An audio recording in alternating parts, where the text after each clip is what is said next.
जय हिंद दोस्तों, मेरा नाम है अनिरुद्ध और मैं आप सभी का वेलकम करता हूं इंडिया डिकोडेड पर। दोस्तों, जिस दिन ये एनर्जी क्राइसिस की प्रॉब्लम्स होना शुरू हुई थी, पहले ही हमने बोला था कि यूरोप के लिए जो प्रॉब्लम्स हैं वो बहुत ज़्यादा बढ़ने वाली हैं और एग्जैक्टली वो चीज़ होना शुरू हो चुकी है। तीन बड़ी डेवलपमेंट्स हैं, ध्यान से देखिए। सबसे पहले तो इंडिया की ही रिलायंस एनर्जी के द्वारा जो यूरोप को डीजल और जेट फ्यूल के 2 टैंकर्स भेजे जा रहे थे, उन दोनों टैंकर्स को वापस बुला लिया गया और वापस उन्होंने उनको सिंगापुर भेज दिया है और कहा कि अब हम लोग इन टैंकर्स को यूरोप में नहीं बल्कि सिंगापुर में बेचेंगे। क्यों? सिंपल रीजन, एशिया में कोई ना कोई ऐसा प्लेयर था जो कि उन टैंकर्स के लिए यूरोप की तुलना में ज्यादा पैसा देने के लिए तैयार था। आप लोग यहां पे देखिए, खबर कल रात को सामने आई। उसके बाद एक और डेवलपमेंट, एलएनजी जो कि अमेरिका से निकली थी, जो कि अफ्रीकन कंट्री नाइजीरिया से निकली थी,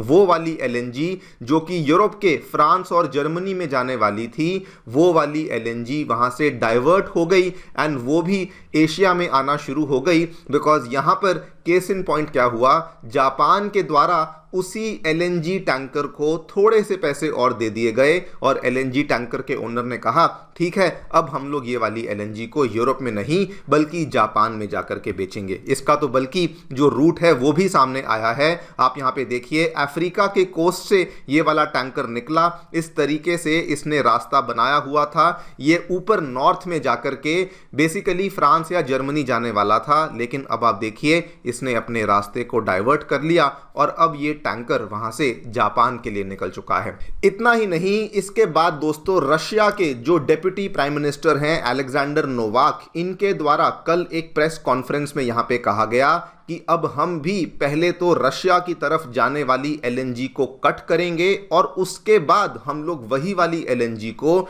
डाइवर्ट करेंगे एशिया पैसिफिक की कंट्रीज में। फिर भले वो इंडिया हो, चाइना हो, थाईलैंड हो, फिलीपींस हो, हम हर किसी को एलएनजी बेचेंगे, लेकिन यूरोप में जाने वाली एलएनजी को हम लोग यहां पर कट करेंगे। क्यों? इनका भी आंसर बड़ा सिंपल था कि जहां पर हमें प्रॉफिट होगा हम लोग वहीं पे जाकर के अपनी एलएनजी को बेचेंगे। इन्हीं दोनों तीनों डेवलपमेंट्स के बारे में हम लोग चर्चा करने वाले हैं। क्या दोस्तों हमें देखने को मिला है, रिलायंस ने क्या किया, उसके बाद ये वाला जो एलएनजी था जो कि अमेरिका का एलएनजी था, नाइजीरिया का एलएनजी था, ये जापान की तरफ क्यों जाने लगा और ये सारी की सारी चीजें यूरोप के लिए कितना बड़ा सेटबैक बन जाती हैं, इसको भी समझेंगे। आइए शुरू करते हैं मेरे साथ। मेरा नाम है अनिरुद्ध। यदि आप लोग हमें फॉलो करना चाहते हैं तो दिए गए टेलीग्राम और व्हाट्सएप चैनल्स के माध्यम से ऐसा कर सकते हैं। अगर आपको हमारा कंटेंट पसंद आता है तो दिए गए क्यूआर कोड के माध्यम से हमें कंट्रीब्यूट भी कर सकते हैं। ऑल राइट, तो ये तो हम सभी जानते हैं दोस्तों कि जब से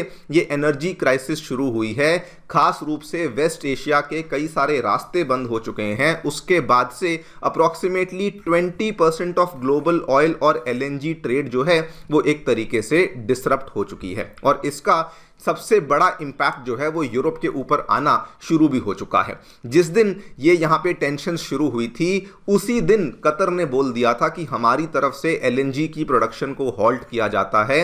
and even though Qatar directly Europe को बहुत ज्यादा एलएनजी सप्लाई नहीं करता था, लेकिन उसके बावजूद भी आप देखें यूरोप के अंदर जो गैस प्राइसेस थे वो ऑलरेडी उसमें बहुत ज्यादा हमें उछाल देखने को मिला। ये 2 मार्च की खबर है, आज दोस्तों 7 मार्च हो चुकी है। आज से 5 दिन पहले ही यूरोप में गैस प्राइसेस में 50% का उछाल देखने को मिल चुका था और उस टाइम पे तो टेंशंस जो हैं वो इतनी ज्यादा बड़ी ही भी नहीं थी। लेकिन अभी यूरोप की प्रॉब्लम्स कम नहीं बल्कि और ज्यादा बढ़ती जा रही हैं। 2-3 बड़ी डेवलपमेंट सामने आई हैं। सबसे पहले एलएनजी के कार्गोस थे, 3 एलएनजी कार्गोस थे, 2 अमेरिका से आ रहे थे और एक नाइजीरिया से आ रहा था। इंटरेस्टिंगली 2 अमेरिका से आ रहे थे और ये दोस्तों तीनों के तीनों जो कार्गोज हैं जो कि बाय द वे यूरोप की कंट्रीज में जाने वाले थे, फ्रांस में, जर्मनी में, वहां से इन कार्गोस को डाइवर्ट किया गया और ये कहां भेजे गए? ये एशिया के बायर्स को भेजे गए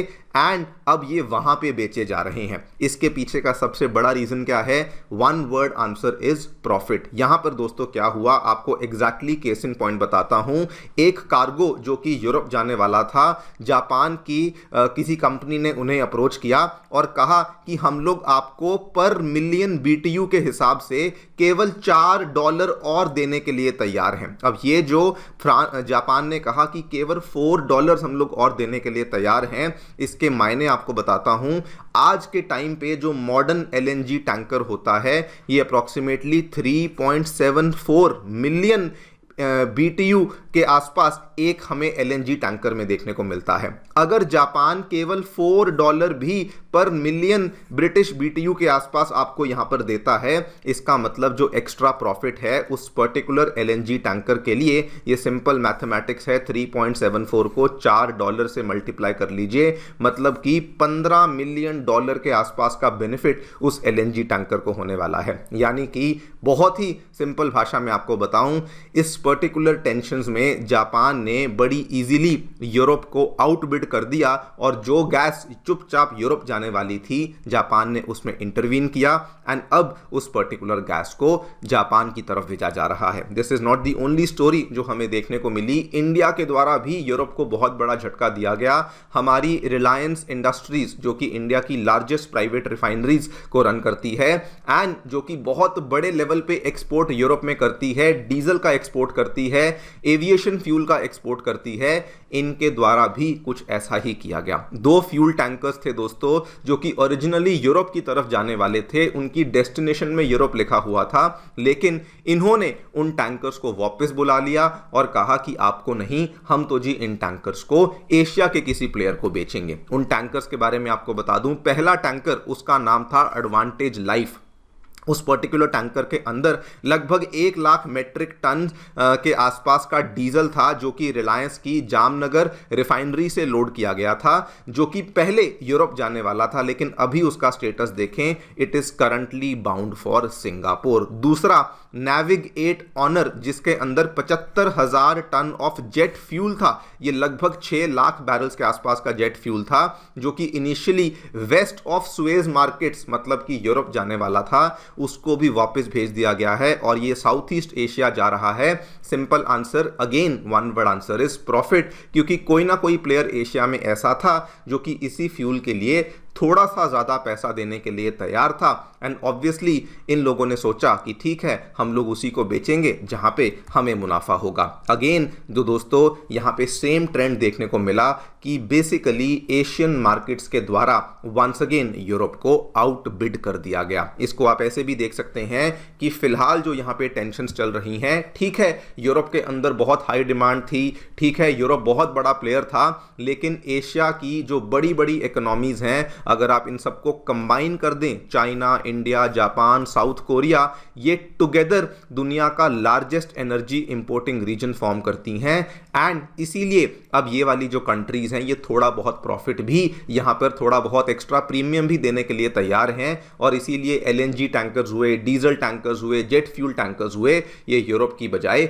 एशियन मार्केट्स को प्रेफर कर रहे हैं। कल ही हमने बल्कि ये भी खबर देखी थी कि इवन इंडिया जो रशिया से तेल को लेता है, पहले तो वो डिस्काउंट पे लेता था, लेकिन आज इंडिया रशिया से वही वाले तेल को प्रीमियम पर भी लेने के लिए तैयार था, बिकॉज इंडिया को लगा कोई बात नहीं, थोड़ा सा एक्स्ट्रा पैसा दे देंगे, लेकिन आज के टाइम पे एनर्जी सिक्योरिटी हमारे लिए बहुत ज्यादा इंपॉर्टेंट है। Again I reiterate the same thing, Asia दोस्तों बेसिकली यूरोप को हरा रहा है, आउटबिड कर रहा है, जो यहां पे एनर्जी क्राइसिस चल रही है। और जो यहाँ पर तो जो चीज़ें हो रही थी ये तो हो ही रही थी, लेकिन उस बीच में अब रशिया भी कूद पड़ा है। रशिया ने भी यहाँ पर वैसे तो पहले ही इन्होंने 2 दिन पहले अनाउंस कर दिया था, जबकि उस टाइम पे तो व्लादिमीर पुतिन ने खुद कहा था कि हम चाहें तो कल यूरोपियन यूनियन की गैस को कट कर सकते हैं। इनके स्टेटमेंट्स को देखिए, इन्होंने खुली वार्निंग दी थी कि हमें यूरोप जाने वाली गैस को इमीडिएटली कट कर देना चाहिए, because it might be more profitable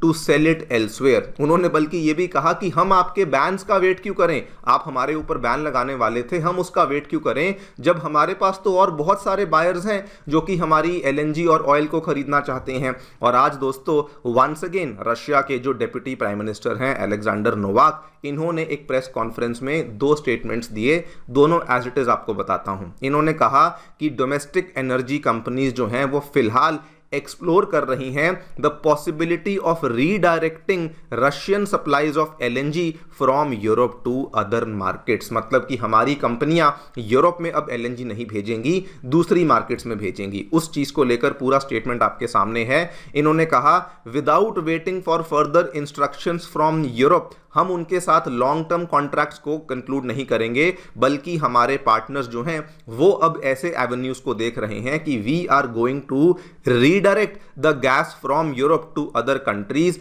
including India, Thailand, Philippines and China. The intent and the stance is very very clear कि जहां पर हमें प्रॉफिट होगा हम लोग वहीं पर इस गैस को बेसिकली बेचेंगे। कुल मिला के दोस्तों यहां से हमें कई सारी बातें समझ आती हैं। जो भी स्टेप्स अभी तक वेस्टर्न कंट्रीज के द्वारा लिए गए थे वो सारे स्टेप्स इन्हीं के ऊपर बैकफायर कर रहे हैं। नंबर 2, ये चीज बिल्कुल क्लियर हो जाती है कि वेस्टर्न हेजिमनी खतरे में नहीं, वेस्टर्न हेजिमनी खत्म हो चुकी है, बिकॉज एशिया की मार्केट्स ही अब डायरेक्टली वेस्ट की कंट्रीज को आउटबिड कर रही हैं। एग्जैक्टली आगे क्या होगा वो तो खैर वक्त ही बताएगा, लेकिन इस पूरे मामले में यूरोप की जो टेंशन्स हैं ये केवल अभी शुरू हुई हैं। आप लोग जो भी सोचते हैं मुझे बताएं कमेंट सेक्शन में। Thank you so much for listening, stay tuned and stay safe.